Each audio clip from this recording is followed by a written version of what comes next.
Saúde! Fala pessoas, hoje estamos aqui para debater temas interessantíssimos com muitas ciências humanas e, claro, cultura pop, referências da literatura, do cinema, dos quadrinhos e tudo mais que houver nessa bagaça. Quero agradecer o convite em nome do Leitores Fantásticos, aqui direto do Estúdios Comanche. Vamos nessa. E hoje qual é o tema? Fake news, pós-verdade, e tem tudo a ver com o que acabou de ser cobrado de alguma maneira na redação do Enem. 2018, né? Manipulação de informação. Isso, tudo a ver com o contexto lá das redes sociais que você participa, que você habita lá e já está cansado. Nós precisamos nos munir de informações para poder ter armas na hora da treta. Até porque, já diria o filósofo, eu gosto das citações, saber é poder. Perfeito. Francis Perfeito. Bacon. Então, gente, é justamente isso. Nós vamos aqui falar sobre esse contexto atual, o status quo que vivemos, né? O nosso zeitgeist, o espírito do nosso tempo. Né? E para começar a falar sobre esse tema, temos que nos aprofundar um pouco sobre a importância da informação. Para que serve a informação? Porque a informação é um item de primeira necessidade. Assim como nós comemos, nós tomamos banho, nós tomamos café, nós nos drogamos com álcool, e com cigarro, com café, com qualquer coisa. Com nós heavy também, metal. com heavy metal, com música, com cultura, com literatura, sim. Nós precisamos de informação para sobreviver. Concorda? Sim, concordo plenamente. Inclusive, fazendo aqui um gancho, uma ponta com a sociologia, que é uma das minhas áreas. Lembro-me agora do Pierre Bourdieu, quando ele fala do seu conceito de capital cultural. Sim. Capital, ele vai trabalhar de uma maneira bem abrangente, André. Não é só capital econômico, riquezas. O capital cultural é acúmulo de cultura que você obteve ao longo de sua trajetória. Então, a quantidade de livros que você leu, de informações que você captou e assimilou. Perfeito. De tal maneira que, por exemplo, para o âmbito do trabalho, das relações sociais, do networking, por exemplo, o know-how, que é o conhecimento, a quantidade de informações que você adquiriu, que você internalizou, é muito importante no estabelecimento das relações sociais. Porque, como a gente costuma dizer, saber é poder, como você se portar diante de uma realidade fática, de uma circunstância, de uma situação. Pois é. A informação, ela nutre o indivíduo, né? Assim, para que o indivíduo haja em sociedade, a ação social do indivíduo. A gente se mune de informações para poder agir e interagir socialmente. Por exemplo, você acorda toda manhã, você toma banho, escova seus dentes, toma café e vai para sua vida, estudar ou trabalhar. Você precisa saber, por exemplo, o básico da previsão do tempo. Se vai chover, você tem que sair com guarda-chuva. Se está fazendo frio, leve um casaco. Né? Se você não souber nada disso, você vai ficar patinando aí, por exemplo, tomando frio ou tomando chuva. E, por exemplo, o cara que tem investimento precisa saber se o dólar subiu, se o dólar caiu, se você vai comprar uma viagem, se é agora. Tudo isso é informação. Uma coisa que particularmente não me preocupa, né? Infelizmente. Tudo isso são informações. Então o indivíduo, ele se nutre a todo momento de informações. E nós estamos vivendo, além da chamada era da informação, também a era da desinformação. Haja vista a quantidade surreal, né, que somos bombardeados o dia todo com informações. E aí eu lembro de outro autor sensacional, não tão conhecido, confesso, mas que vale a pena depois você dar uma pesquisada, investir na leitura desse autor, que é o Giovanni Sartori, é um italiano que criou um termo, chamado Era da Desinformação. E ele fala inclusive em inverdade. Ou seja, ele vai dizer, por exemplo, que é inegável o avanço trazido pelas redes sociais, pelas novas tecnologias, certo? O acesso à informação, mas por outro lado, a gente não sabe hoje fazer uma distinção de fato, André, entre o que é uma mera informação e o que de fato é conhecimento. E aí, no ensejo das redes sociais, tem uma coisa fabulosa que ele fala, que é as tecnologias de comunicação, elas uniram as pessoas distantes, mas distanciaram as pessoas mais próximas. Ou seja, isso afeta drasticamente o âmbito, o rol das relações sociais. Isso é frase para tatuagem, né? Eu tô pensando em tatuar. Tatuagem de sociólogo. Exatamente. E eu quero botar ela em italiano. Assim. Bom, enfim, justamente o que Irã está dizendo, essa democratização dos meios de mídia trouxeram também à tona a chamada sabedoria das multidões, entre aspas, e até a frase célebre de Humberto Eco, um grande estudioso da semiótica, da linguagem, etc., das ciências humanas, que disse: as redes sociais, a internet, deu voz aos imbecis, né? Ao idiota. Enfim. Pois é. E aí, ainda que idiota, no âmbito da Grécia Antiga, da filosofia, outra acepção. Muito bem trabalhado pelo Mário Sérgio Cortella, pelo Reinaldo Giannini Ribeiro, mas já falava em Aristóteles. O idiota era aquele que negava a participação da vida coletiva. Perfeito. Então, o idiota não necessariamente é alguém que sofre de alguma enfermidade psíquica, né?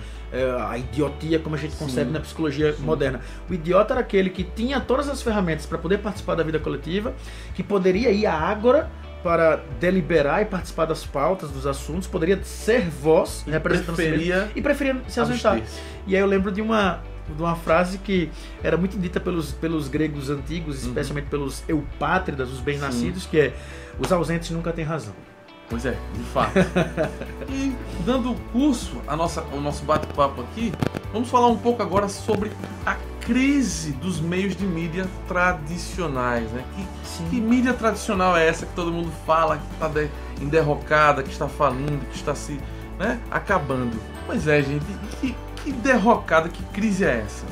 A gente entende por mídia tradicional um conjunto de instituições, né, principalmente privadas, que são responsáveis pela transmissão das informações na sociedade.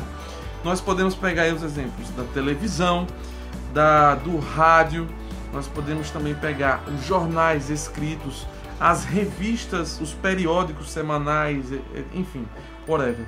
Então, essa mídia tradicional sempre deteve o monopólio da informação na sociedade. E o monopólio da informação, essa transmissão da informação, é objeto de desejo de todo e qualquer grupo de poder.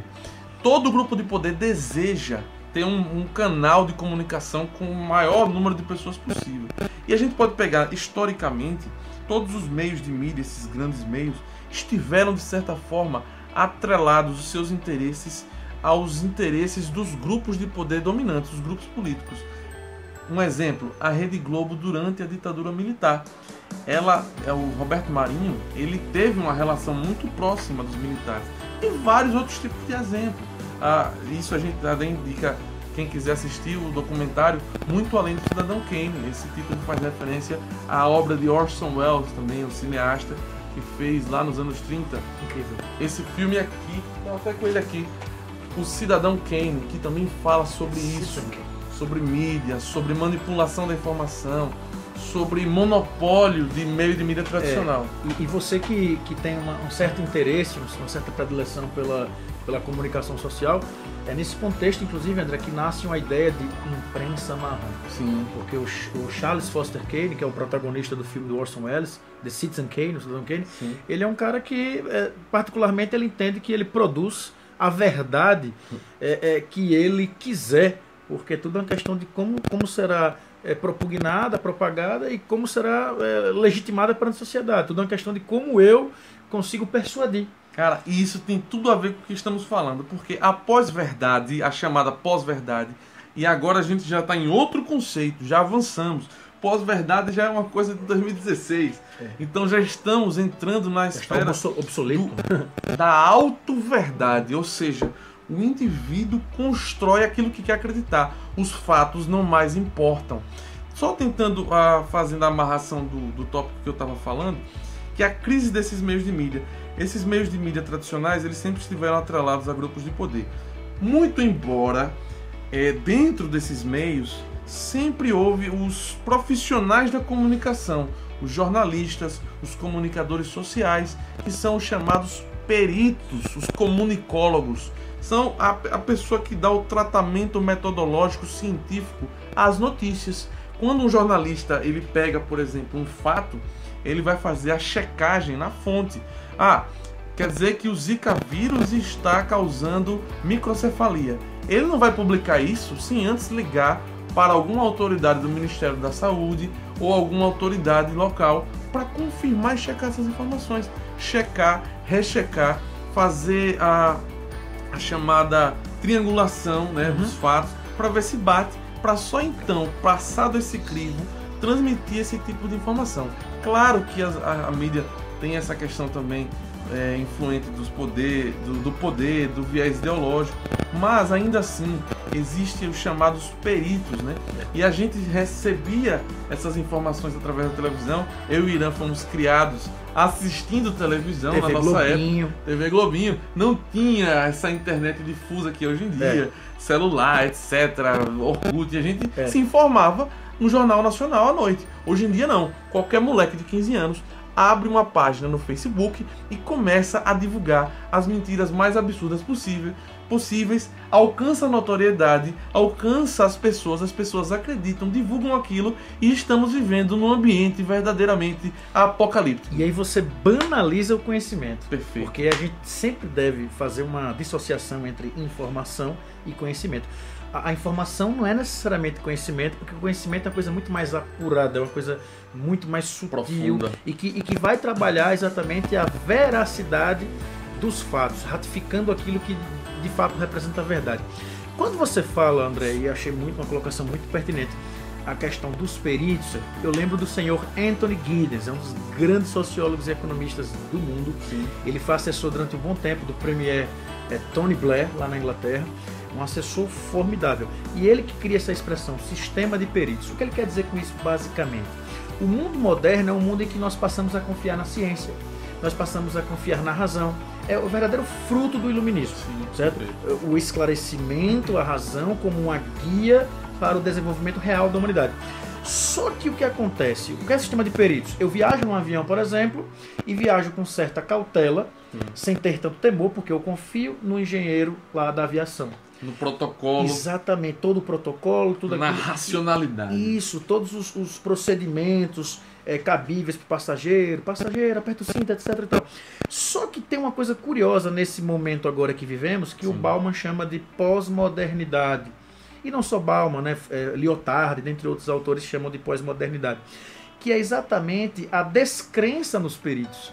E é isso que é genial no contexto da pós-verdade e da fake news. Mesmo quando for, por exemplo, um meio de comunicação ou um autor renomado que fala, ele pode entrar em descrédito se simplesmente ele vai tecer comentários que desagradam sua visão de mundo. O viés ideológico. Então hoje é muito mais simples você acreditar num youtuber cuja formação seja totalmente duvidosa. O cara tirou a informação não sei de onde. Isso. E isso está acontecendo. Do que acreditar num Cortella, num Karnal e assim vai.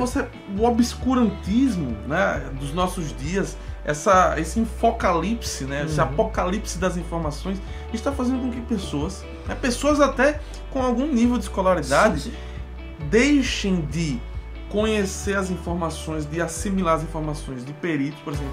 Toda a comunidade médica do mundo diz: vacinas importam, vacinas matter, né? Vacinas funcionam, você precisa vacinar os seus filhos. E aí as pessoas hoje em dia estamos vivendo surtos de doenças que estavam já erradicadas, porque alguns pais, vendo vídeos na internet, teorias conspiracionistas, etc., dizendo que vacina causa autismo. Quer dizer, o cara acredita nisso, o cara tem a capacidade e a arrogância, a ignorância, petulância, o orgulho da ignorância. O orgulho da ignorância. O cara acha que aquilo que um cara disse numa corrente do WhatsApp é mais verídico, mais verossimilhante que a ciência. Como é que pode uma coisa dessa? A mesma coisa, nazismo de esquerda. Putz, a esquerda já tem muitos ditadores, mas o nazismo não é dela. Como diria o filósofo, meu irmão, assim também, é demais também. Mas veja só, a filosofia é incrível, leiam filosofia, é um clamor a vocês. Não é só porque é minha área não, mas é uma coisa fascinante. Os filósofos antigos já faziam uma diferença, quando eles consideravam que muitas pessoas acreditavam na doxa do grego opinião. Sim. A opinião, por mais importante que seja do ponto de vista pessoal e subjetivo, minha opinião é importante para mim, mas apenas para mim, ela é apenas opinião. Perfeito. E aí o que acontece? As pessoas preferem acreditar em suas meras opiniões, mesmo reconhecendo que são opiniões, por uma questão de comodismo, por uma questão de que de fato entra em consonância com aquilo que penso. E aí os teóricos da chamada Escola de Frankfurt, que para mim é uma das grandes escolas filosóficas do mundo moderno, eles já falavam sobre isso. Eles profetizaram, profecia caótica, já diziam, haverá o eclipse da razão. Sim. A razão tornar-se-á algo tão natural, tão comum, que porventura aquilo que contesta a razão, por mais irracional que seja, eu paro para pensar, mas se for verdade, e a razão for um eclipse mesmo. Então o efeito colateral. Então hoje você tem uma grande doxosofia em detrimento de uma filosofia. Pois é, cara. E aí você já... Porque é o seguinte, nós temos dois conceitos fundamentais para a gente entender tudo isso. O conceito de bolha social e viés de confirmação. Perfeito. A bolha social é você vai se reduzindo as fontes em que você consome informação, né? Uma redoma, né? Uma redoma, Uhum. em que você só vai consumindo informações que confirmam aquilo que você já acredita, o seu viés ideológico. Então você não quer saber a opinião de mais nada, e nem informações extras, conhecimento extra. O cara só lê que te confirma o seu próprio viés ideológico. E a pessoa vai construindo a sua vida e a sua realidade, a sua verdade, a sua auto-verdade. E ela chega num nível de alienação tamanha em que a pessoa consegue prescindir da ideia de vacinar um filho. É um problema social, como a gente está dizendo. A informação baseia a ação social. A ação social do indivíduo, o indivíduo no meio. Como o indivíduo interage no meio. A mesma coisa é o cara ver a foto de alguém e dizer: essa mulher estuprou criancinhas. Aí o cara não sabe nada, recebeu isso no WhatsApp, vê a mulher na rua e vai lá e mata a mulher. Ou apedreja, ou lixa. Sabe? Ou seja, você está baseando a ação. E a gente poderia até, perigo, no campo legal, dizer que uma pessoa dessa incorre em crimes contra a honra, por exemplo, calúnia. E aí, André, eu queria só falar algumas coisas sobre isso que você acabou de mencionar. Por exemplo, o Gili Lipovetsky, vai aparecer o nome depois dele aí, Gili Lipovetsky, meu francês está bonito, Gili Lipovetsky. Tá maravilhoso. Ele escreveu um livro chamado Sociedade da Decepção. Nesse livro ele fala muito assim do apego das pessoas às coisas efêmeras e vazias, no caso mais a moda, indumentária, mas também acho que se aplica a você crer piamente e de maneira extremamente convicta em coisas que não são verdades. Agora, o que eu acho curioso, é uma opinião muito pessoal, é que todo mundo sabe que pós-verdade existe, todo mundo sabe que fake news existe, mas você, quando está diante de uma informação que lhe agrada, parece que você esquece que pode ser fake news. Pois é, você esquece porque te agrada. Porque agrada. Então nós estamos... E outra coisa interessante, que a informação hoje em dia está se confundindo com o entretenimento. Sim. Então, vejam só, é interessante isso. Eu escrevo, faço alguns contos, né? Trabalho com muito bons, com literatura. E a melhor forma de você transmitir conhecimento é contando uma história. Ao invés de você dizer... Concordo. Exatamente. Quando você conta uma história para dar uma lição, as pessoas elas apreendem de maneira melhor. Por exemplo, né? A fábula, etc e tal. Tanto é que foi usado na Grécia. Na filosofia, tudo. Voltaire, Sartre, tudo. Sim. E hoje em dia o marketing, a publicidade, ela usa muito isso, né? Ao invés de você dizer, olha, usa esse produto porque é bom. Não, ela conta a história de um cara que se deu mal porque não usou aquele produto. E isso incute bem mais na cabeça da pessoa. E as informações estão sendo transmitidas assim também. É uma perversidade ideológica, né? Com certeza. E outra coisa, André, não é muito novo isso de essa confusão. O que é verdade, o que é realidade, o que é algo autêntico, no que posso confiar.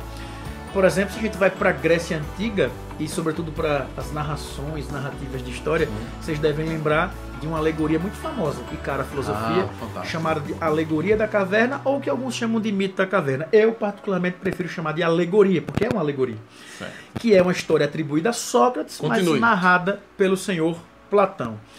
O que é que nós falamos, né, na Alegoria da Caverna? Você tem a figura de pessoas que estão presas a grilhões. Esses grilhões representam a tradição.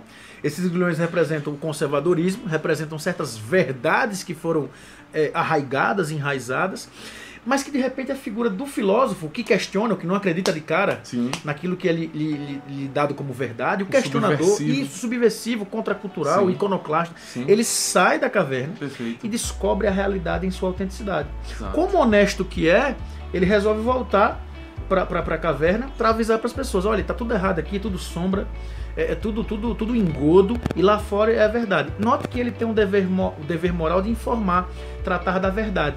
E é por isso, André, que Sócrates e Platão, por exemplo, odiavam os sofistas. Sim. Porque enquanto o filósofo ele tinha a proposta de apresentar gratuitamente o saber às pessoas, os sofistas cobravam por isso. Aí rapidinho, isso vai se prolongando na história da filosofia. Søren Kierkegaard, que foi um dinamarquês, esse eu não sei como se pronuncia, mas vai aparecer depois aí, Søren Kierkegaard. Mito da caverna foi utilizado como a alegoria da caverna foi utilizada muito por Matrix, né? O Wachowski aqui em Matrix. Quem já assistiu, fica aí a dica. Inclusive, rapidinho, André, influenciado a história por um filósofo sociólogo chamado Jean Baudrillard, que escreveu um livro chamado Simulacros e Simulações, e na abertura do livro tem uma frase que está no filme: Bem-vindo ao deserto do real.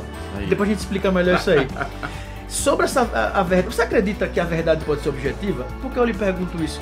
Porque o filósofo, voltando, Søren Kierkegaard, ele diz: a verdade é uma subjetividade. Eu nunca entendi isso. Eu cresci com aquela ideia do lar evangélico em que dizia: conhecereis a verdade vos libertará, e tal, que muito dito por Cristo Jesus e tal.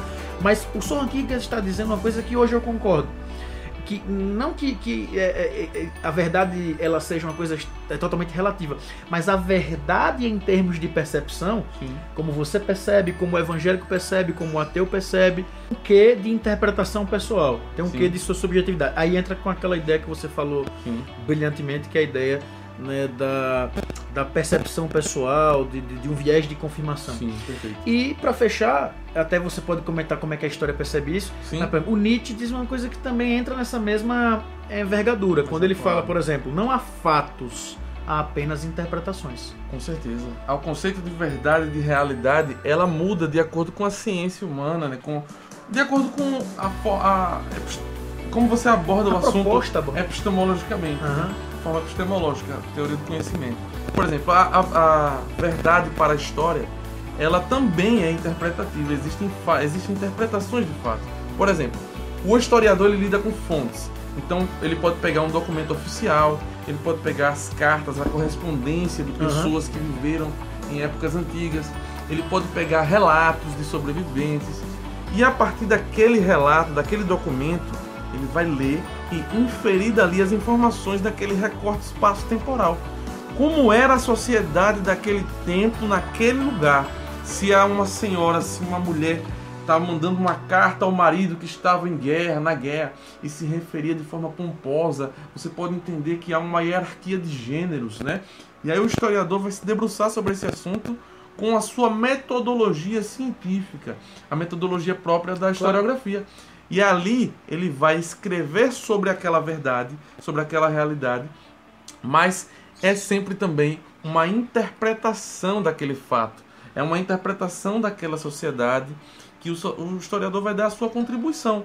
Agora, tudo isso é feito de forma metodológica, científica.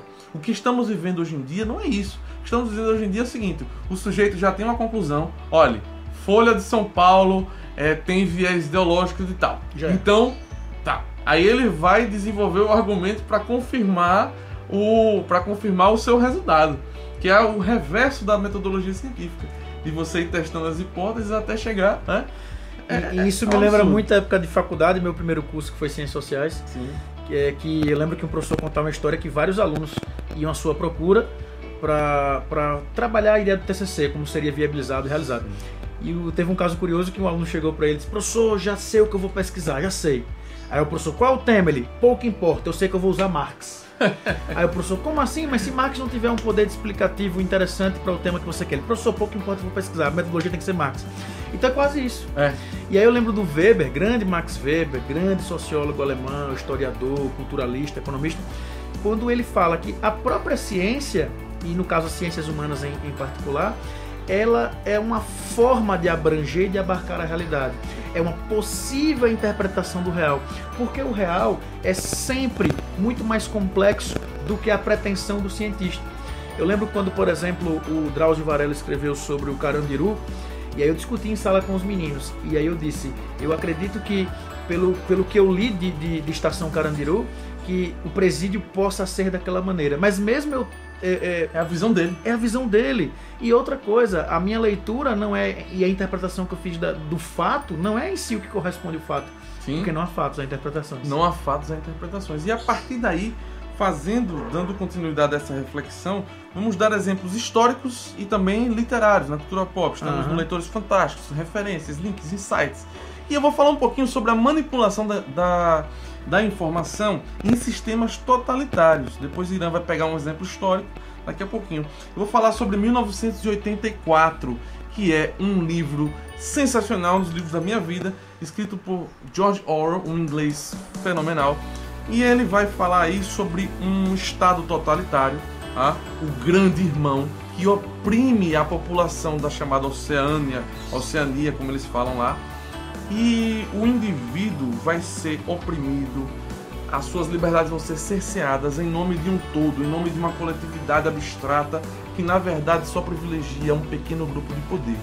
E dentro desse romance, o grande irmão, o grupo de poder que está dominando e oprimindo as pessoas, eles incutem no pensamento comum, né, da cultura, a ideia do duplo pensar.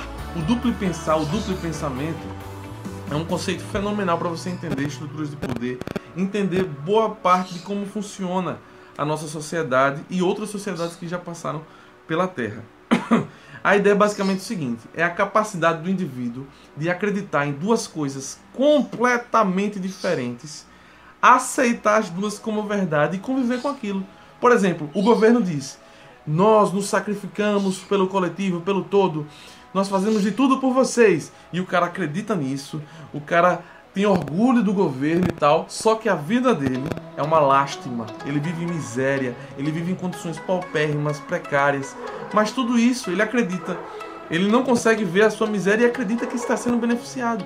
Ao mesmo tempo, e tem outro também conceito interessante, que é o de reescrita da história. A Oceania, né, o grande irmão, ele tem vários ministérios. O Ministério da Verdade, o Ministério do Amor. E dentro do Ministério da Verdade trabalha o protagonista. E lá... Winston, exatamente. E ele vai fazer o que lá? Ele vai reescrever os fatos de acordo com o olhar do governo naquele momento. As conveniências do governo. Com as conveniências do governo. Se o governo acha que vender calçados é bom para a economia, aí ele vai escrever isso. Só que se em 2 anos isso fracassar, esse plano fracassar, o Winston vai lá, procura os documentos em que estavam escritos, apaga, reescreve. Reescreve dizendo: o governo não apoia a venda de calçados, etc. e tal. Ou seja, uma reescrita da memória e da história, manipulando informações para confirmar viés ideológico. E o que eu mais amo na ficção é que ela é uma possível leitura da realidade. Olha mais aí uma vez Weber, ela é um tipo ideal da realidade. E embora a menção seja de fato inegavelmente a figura dos estados totalitários, sejam eles de direita ou de esquerda, né? Vale lembrar que há essas duas facetas. Isso na história já existiu antes. Quando você estudou, por exemplo, Antiguidade Oriental, estudamos, por exemplo, Egito. E no Egito fala-se, por exemplo, do Ramsés, que fora um faraó, e que ele criou uma coisa, pelo menos existe uma convenção na história de que foi basicamente ele quem, pela primeira vez, deu ênfase nisso, que é a adulteração da memória. Sim. A adulteração da história. Quando ele, na verdade, ele estimulava a destruição de alguns ícones, imagens que representavam os faraós de outrora, para que ele fosse maior que os outros. Perfeito. Que a reverência não fosse mais aos faraós antigos, mas sim a ele, o supremo mandatário, indivíduo com certo grau de divindade na Terra. Então você adultera a história. E outros estadistas e políticos, a exemplo de Otávio Augusto, já na Antiguidade Clássica, mais especificamente na Roma Antiga, fez isso. Em que sentido? Quando ele pagava um cara chamado Mecenas, que era um assessor dele, um entusiasta da cultura, para que escrevesse sobre ele da maneira mais sublime, mais formidável, para que também ofuscasse os anteriores. Exato. Então você tem uma reformulação da história. Toda essa manipulação da informação acontece desde sempre. Porque o problema que estamos enfrentando atualmente, ele não é novo, mas ele foi ampliado de maneira... hiperbolizado. Perfeito, conceito fantástico. Hiperbolizado de uma maneira que está nos causando problemas concretos, né? Socialmente falando. Especialmente em países como o nosso, onde infelizmente você não tem uma cultura da leitura, você não tem uma cultura de se informar de uma maneira mais precisa, mais cautelosa. E aí tem uma coisa muito curiosa, agora olhando sociologicamente, que é uma sociedade onde você percebe uma intenção, uma pretensão enorme de crítica social, de crítica política, mas um embasamento, um respaldo inexistente, paupérrimo. Exato. Eu diria até ridículo, pífio. Sim. O youtuber falou, eu vi isso no blog de fulaninho, de cicraninho. E os peritos, como a gente falava no começo... A crise do sistema de peritos. Exatamente, a crise do sistema de peritos.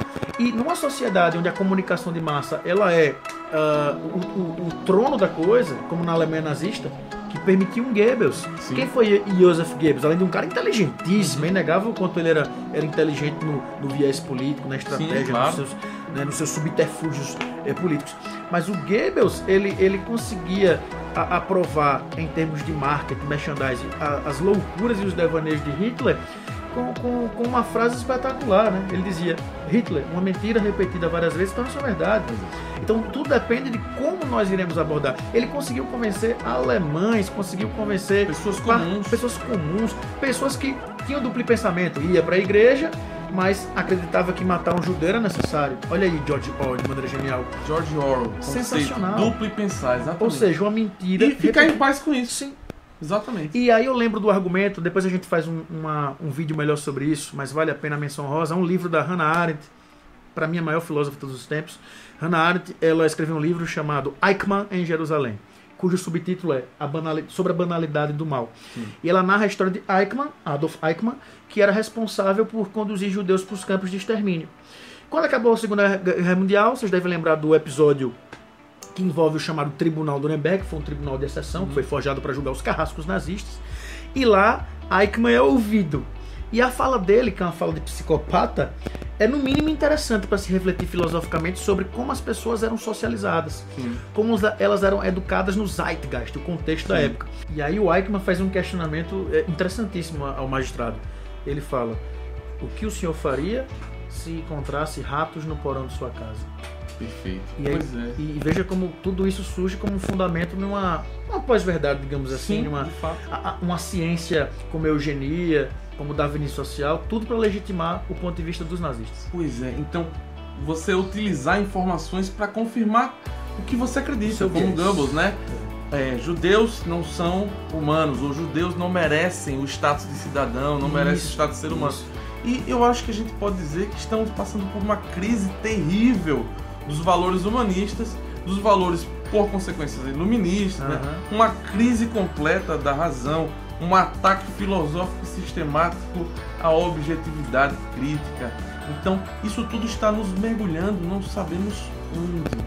Mas o remédio para tudo isso é o conhecimento. E o Leitores Fantásticos está aqui para transmitir dicas, aprofundar os temas, com o Dr. Irã aqui, sociólogo mais pop de todos os tempos. E é isso, galera. Se inscreva, dá uma curtida aí, porque o vídeo ficou bacana. Fala a verdade. Comenta aqui embaixo o que é que você achou, dicas, refute a gente. Vamos debater. A ideia é essa. E nos segue. Valeu. E nos forte abraço. Aí. Valeu. Tchau, tchau, galera.